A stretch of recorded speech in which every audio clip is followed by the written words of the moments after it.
Friends మా బిట్టుగాడు చూడండి friends. ఇప్పుడు నేను విప్పాలంటే బయటికి వెళ్ళి గలేజ్ పనులన్నీ చేయడానికి చాలా ప్రయత్నాలు అడుగుతా చూడండి నన్ను.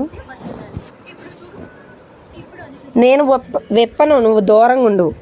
నేను ఎప్పను, అడుగుతుంది చూడండి నన్ను ఎప్పమని.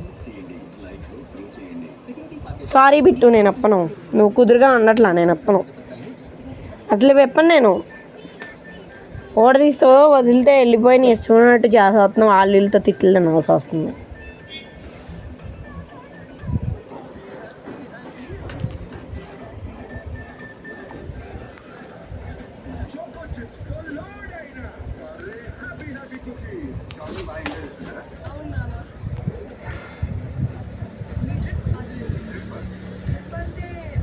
ఏంటి బిట్టు బయటికి వెళ్తావా? బిట్టు బయటికి వెళ్తావా?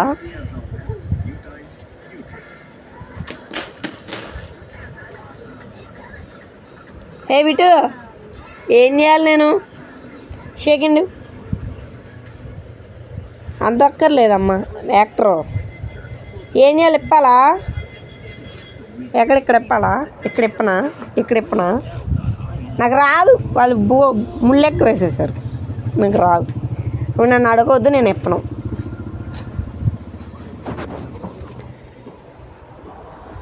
నువ్వు నన్ను అడగొద్దు, వెళ్ళిపో ఇక్కడ నుంచి. బిటు నేను ఎప్పను, నువ్వు వెళ్ళిపో. చూడండి ఎట్లా అడుగుతుంది, చూడండి ఫ్రెండ్స్ ఎట్లా అడుగుతుందో. ఓడ తీయాలంట. ఏంటి బిట్టు వెళ్ళిపోతావా? బయటికి వెళ్తావా? బయటికి వెళ్తావా? బయటికి వెళ్ళి ఏం చేస్తావు? నీ గర్ల్ ఫ్రెండ్స్ రమ్మంటున్నారా ఏంటి? అల్లరి చిల్లర తిరుగులు తిరగడానికి అలవాటు పడిపోయావే. ఇది ఫ్రెండ్స్ పగలస్మాను పందిలా నిద్రపోతుంది, రేత్రుల మట్టికి వదిలిపెట్టాలంట. తిరిగేసి వస్తుంది. ఎప్పుడు వస్తుంది అనుకుంటున్నారు? తెల్లారిపోయి శుభ్రంగా ఎవరి కాలం పని చేసుకున్నట్టు వచ్చి పడుకుంటుంది ఇంట్లో దూరి. రాక్షసి బిట్టుగాడు మహా డ్రామా ఆర్టిస్ట్. వీడికి అవసరమైతే ఒకలాగా అవసరం లేదు. ఇది అడుగుతుంది చూడండి, కొరికేస్తుంది, ఎడదీయట్లేదండి. ఎలా అక్కడి నుంచి